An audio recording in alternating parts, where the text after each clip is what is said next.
how important it is from India's point of view and England's point of view? Well, I think it's a huge tour for England, especially. To be a successful team, to be number one in the world, you have to win your home series. And England traditionally have been exceptionally good at winning in England. But this India team's a different proposition. The bowling, especially with, spearheaded by Jasprit Bumrah. It's not going to be easy. I think it's going to be a mouth-watering series. But the build-up hasn't been great from Indian point of view. Suddenly you saw that Rohit Sharma, the regular test captain, retiring, and then the bomb came, Virat Kohli also not touring. How much Virat not touring England for this high-profile series is going to affect the fans, the ECB, the broadcaster, everyone else? I don't think it affects English cricket too much. It may affect the Indian side. As far as England's concerned, yes, you always want to play against the best possible players, but Virat as a brand, as like the huge thing, that's more in India. When it comes to England, it's the Indian cricket team who are coming over. The England side will look at all the players. And let's face it, the top six who come over to bat for India, it's not like you're really dropping off in performance. Virat is a wonderful player, always has been.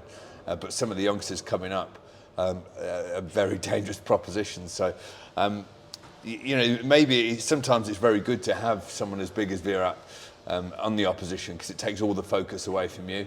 And maybe it might even galvanise the Indian team, you never know. Certainly England will be hoping that whichever Indian team comes over is weaker because Virat's not there. So, but honestly speaking, were you shocked by these sudden twin retirements, two icons of Indian cricket, just ahead of this big series? To be honest, with everything that was going on in India at the time, with the suspension of the IPL, it didn't register. Put it this way, it didn't register on the Richter scale in the UK as much as it would do back here in India. So, look, both of them are world-class players and have had incredible careers, and I think they've both gone out at a very good point, because they're both, at the top of their games and they're still highly respected. So, good luck to them both. I will bowl one cheeky one just because I'm into you one. Slightly difficult. You have played along with Sachin Tendulkar, and you have seen Virat, obviously, and yes. You have played. So, because they have the similar kind of brand figure, obviously Sachin's test number and overall numbers are far superior. But when you see this comparison, Virat, is like there is no comparison, or how do you see this talk, Sachin and Virat? It's media talk, and it's for fans to talk about in the pub. There is never a comparison between two players who play in two different times. Sachin Tendulkar was arguably the best player India have ever produced, and did that for 2 decades and was incredible. His record speaks for itself. Virat, certainly the best one-day player I ever bowled at and ever played against. So both of them absolute world beaters in their own, but I'm not going to be dragged into who's better than who. Unless you're playing at the same time. It's like saying, would Don Bradman have done well in the modern day? Of course he would. World-class players are world-class players, whichever era they play in, and we'll leave it at that. So who do you think among this current generation, because you have been following all these youngsters very closely, especially in India, in the IPL, people like Jaiswal or KL Rahul. Obviously KL Rahul is slightly experienced, but someone like Gill, who has not been established as such, like he has been established in ODI. How do you look at Jaiswal and Gill as a batter, purely as a batter? I look at the Indian players coming through, especially this season in the IPL, and some of them are just almost mind-bogglingly good. And because of the exposure at a young age to T20 cricket coming through, I think in one-day cricket, in the white ball format, India have got things sorted for the next 10, 15 years. Whether that translates into Test cricket, because they are very different games.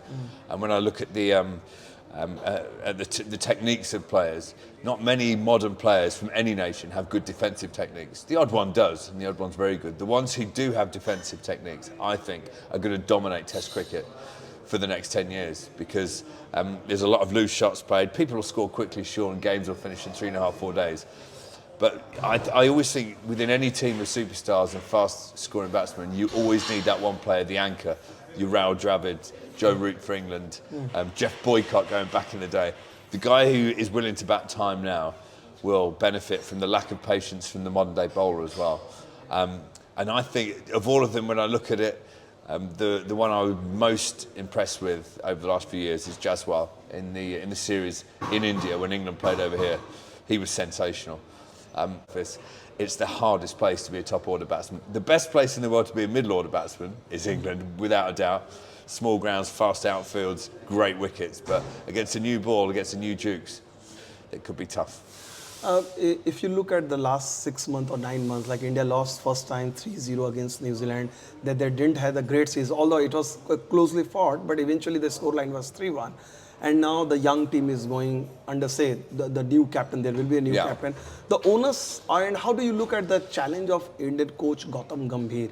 Is it easier to have a young team or is it very difficult, no such big experience? Well, it's difficult to say. Gautam Gambhir is a brilliant coach, a brilliant captain when he played, and a superb player. So you've got a very good man at the helm, and he'll be able to mould. If you've got a younger team coming through, it's easier for the coach to mould the team in sort of in his image and how he wants them to play. Obviously, if you've got players like Rohit and Virat, they're still going to control things because they've played the game so long, and young players look up to them. So it's going to be very much their way. Every team goes through this change and gets new players through. I think what I'm looking forward to for India over the next couple of years is who is going to step up and fill those boots and get into that role of the superstar player, because India loves a superstar. In England, we don't really idolise an individual player. We idolise the team, but we never pick out one or two players and pop them on the pedestal like that happens in this part of the world. So I think it's interesting to see who'll be there. And the way some of the guys are playing in the IPL, it's like everyone's boxing to be the next big dog in Indian cricket. So I think it's a very exciting time for you.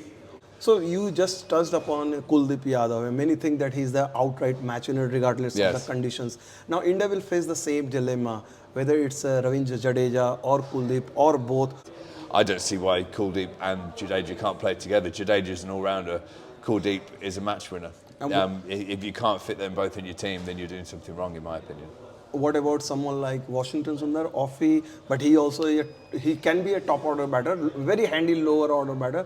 But some people even argue in India because of his technical, batting strength, he can be promoted as a top order batsman. So how do you assess Washington Sundar, the offie and? I think it'd be a push to send Washington Sundar in at the top of the order in England against the Duke's ball. But you never know.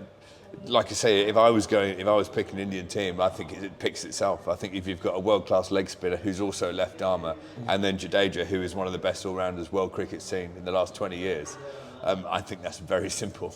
If you want to play three spinners, by all means, I think that would be a mistake, but by all means, go for it. One more question on England, then we will move to other topics. Like what kind of a scoreline you expect? Especially England is not. It'll be 3-2. In India's favour. It'll be 3-2. I don't know who it's going to be in favour to, but I think it'll be 3-2. Now, because of your commentary, a lot of people are seeing your sense of humour, a different kind of sense of humour. Obviously, I was witness to one of those on 2011 tour when you were just about to start a press conference, and I saw. So I know that. So is it something you acquired, or does the sense of humour comes naturally on the field? And how difficult or easy it has been to translate in broadcasting? I always thought playing cricket is such a joy. And I always enjoyed it, and I got into Test cricket quite late, so maybe I didn't have the same sort of pressures on me that a youngster would. Because when you first get in, everyone tells you how important it is, how gravely important you're playing for your country, and some people, I think, believe that too much. And you see them, they don't enjoy their cricket. They get angry when they're playing cricket. They shout. I mean, what's all that about? You should enjoy the game. The game is brilliant. We all started playing the game because it's the best game in the world, cricket. Let's face it, it is the best game in the world, apart from golf right now, because I'm playing well. But cricket is amazing. So if you're on the field, if you were a kid and your dad was watching you and you started shouting and screaming at a batsman, and the batsman, your dad would admonish you in the car and he'd say, you never behave like that, you never. And I always think that, how would my behaviour reflect on my family if I'm in the car afterwards? And I'd want my kids to see me play and like laughing and joking and enjoying it. And not to say, when I bowled, I used to get very hurt with my fielders if they were in the wrong position. Oh my God, get back in the right position, Bresnan. But at the end of the day, 10 minutes later, everything's cool. You've got to enjoy the cricket. It's the best life ever. So I would say, if you're playing in the IPL, stop shouting and screaming at each other. Stop it. So how I hope everyone listens, especially the youngsters. But how do you will you look back at your career, like it's career fulfilled, like when you were at the pinnacle of your career, like those 5 years where you got more wickets than James Anderson or Dale Steyn, some of the top all-time great in the era where you played. or you look at like only 255 wickets, maybe I could have gone 300, 400. How do you look back? No, I'd never do that. I played at just the right time because I didn't get picked for many a year when arguably I could have done or should have done in England just because of who the coach was. He didn't like me. But when I did play, it meant I was ready. It meant I had 5 amazing years. I wish more than anything I could have gone on for another 5 years, but my elbow went. And so not many people know that. Everyone thinks I just walked away from cricket. I was having the time of my life playing cricket. And as long as I ended up with taking more wickets than Jimmy Anderson in those 5 years, I was happy. Unlucky Jimmy. Did you see Jimmy? Jimmy, stop throwing the ball at batsmen, for goodness sake. You're 47 years old, calm down. That's what. But Graham, just wanted to ask, because obviously you didn't have the leadership position in the international You side. should have done. I was captain 3 times. Yeah. See, people forget this. Can you name me the 2 teams or the last England T20 captain to win a series in India? We won 1-0. We played 1 game at Eden Gardens and I was captain and we won it. Thank you very much. England skippers don't come to India and win, but I did. You did that. So on a serious note, what's your take on what is the leadership lesson for you, or what is your meaning of leadership for you in cricket? So in cricket, what you should have is the best possible leader of men, the man who can get everyone playing for him, the man who strategically and tactically is the best man for the job. In cricket teams, especially in England, for hundreds of years, we picked the best player to be captain, who was never the best captain. I think that's changed recently. I think we've had an exceptional leader in Ben Stokes over the last few years in Test cricket. Someone who, traditionally you wouldn't look at and think he's leadership material because, he's not private school, he's not university, he's not posh. And that seemed to be how you got the England job for years. When he's actually very astute, brilliant cricket knowledge, leads from the front, is very aggressive, was just the right man at the right time. He's been sensational. That's what a captain should be, someone who goes out, leads from example, and everyone plays for him. It should not just be the best player. In England for years, we made the best batsman our captain, and sometimes that completely ruined that batsman. And I think it's such a shame we did it for so long, but now we don't do it anymore. So the 2 captains, one a non-Indian and one Indian captain. Oh, obviously, you've spoken about English captain. Who has impressed you most? Like you always saw him differently as a leader. I think you look at leaders who everyone follows. Ricky Ponting was sensational for Australia. He had an aura about him, almost. It was very impressive, very aggressive, and almost intimidating. Even though he's a little man, very intimidating sort of persona about him. And then Ben Stokes recently for England has been sensational. I always liked Michael Vaughan as a captain. Thought he was very good. He didn't pick me. He thought I was rubbish, and it probably cost him a couple of Ashes series. But apart from that, Vaughan did all right. I hope this will go viral and people will go on his Twitter feed. Anyway, any Indian captain over the last 20 years you have seen and you were very impressed about, like seeing from outside or maybe? I think that's fairly simple. MS Dhoni, sensational captain. I think Gambhir was a very good captain, and I think MS is still doing it.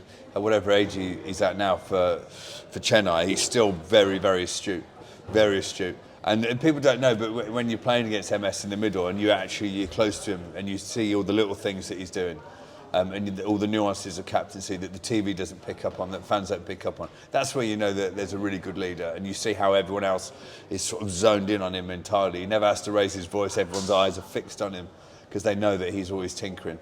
He's very good. So in that sense, one of your greatest moment of your career, like win in 2012-13 against MS, outwitting him as a captain, you and Monty Panessa. How do you look? Do you see that 2012 India series as your defining moment for you, or maybe for that English side, like winning in India, like Australians find it so difficult? Like see, I do. I think that was our biggest victory at that time.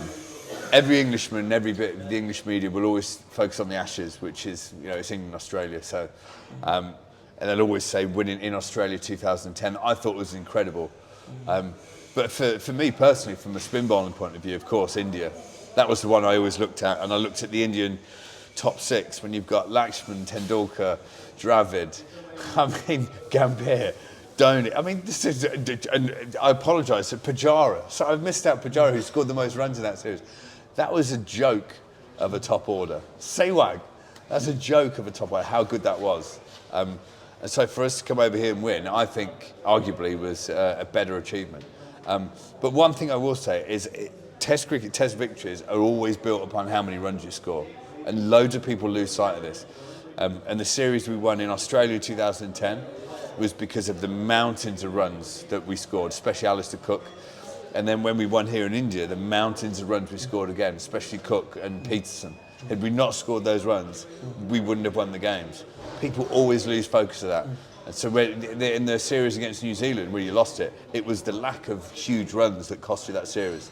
It wasn't just the fact that the New Zealand spinners bowled well, but the lack of huge runs from India, that was what cost them the series. Now we are closer to the end. Just a couple of questions, Graham.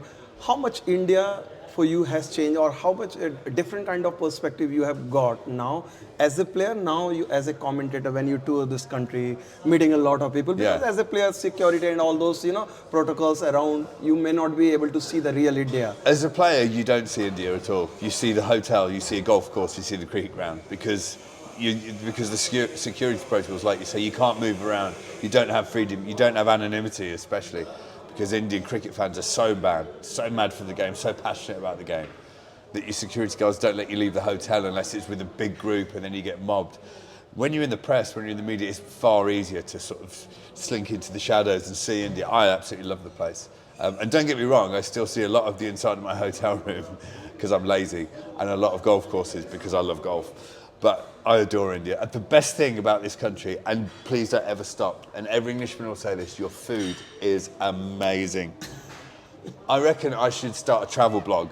Shall we start a joint restaurant in Chicken London? tikka around India, because it should be brilliant everywhere. It's not. Not everywhere gets it right. Certain hotels get chicken tikka with butter naan and dal makhani on the side. Oh my God. I swear to God, I'm going to go home. I'm going to smell like dal makhani for about 2 months, but I don't care. It's incredible. Oh, my final question, Graham, you have been so kind and generous with your time. Just one thing, recently I wrote a book. This was my third book, and the book's title was Life Lessons from Cricket, where I have spoken about the kind of lessons we get from cricketers, and it has been integrated with a sense of happiness research. So for me, I'm just asking for you, what has been the biggest life lessons from cricket, this sport? Biggest life lesson is how privileged you actually are. How privileged we are. I mean, I was in like the top 0.1% of the world's population who get to play for my country in a sport that I love on TV every day of my life. And yet, the amount of times you wake up complaining you didn't sleep well, your back's sore, you've got a blister on your foot, and you complain about it. When you actually take some perspective on that, you're not born into poverty. You're not on the streets. You know, you're not scrambling for that ticket to watch your heroes play. You're actually living the dream. And so stop complaining about life. Stop complaining about anything. Realise how privileged you are. And that is the biggest thing that cricket taught me. You're so privileged. You're going flying business class, you're on coaches, you're in 5-star hotels with your best friends around the world. Just appreciate it. And if you ever find yourself refusing an autograph or turning down a photograph, have a good look at yourself. You're an idiot. So you think that many of the cricketers, especially even the modern day cricketers, are not appreciative enough of kind of privilege? I think it's hard to appreciate it while you're in it, because you're living it, and so you feel sorry for yourself sometimes. Your wife argues with you in the morning, and you feel as bad as the bloke who's living on the streets of Calcutta. That's when you've got to take a step back and go, hang on a minute. Perspective is massive in life.